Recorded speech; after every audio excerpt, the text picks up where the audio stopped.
Mahiwaga ang buhay ng tao. Kaibigan, minsan ba naisip mo din ito? Yung mula pagsilang hanggang sa paglaho mo dito sa ating mundo.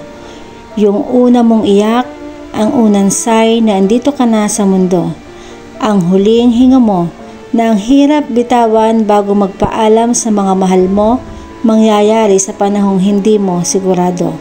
Paliliguan ka nila sa unang pagkakataon at paliliguan sa huling pagkakataon bago ilagay sa iyong kwadradong kahon.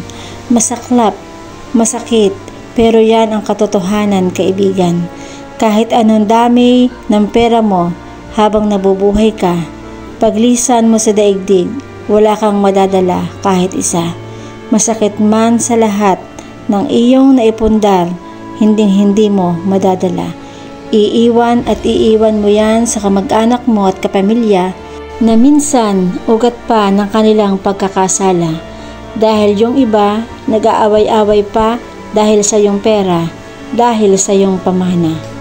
Bibihira na ang makaisang daang taon para mabuhay ang isang tao. Sobrang swerte mo talaga kung makakaabot ka pa sa mga taong ganito. Diyos ang nagbigay ng lahat ng buhay, kaya anuman ang mangyari sa iyong paglalakbay, lahat sa Kanya mo lang dapat iaalay. Maging mabuti sa kapwa mo kahit hindi sila naging mabuti sa iyo.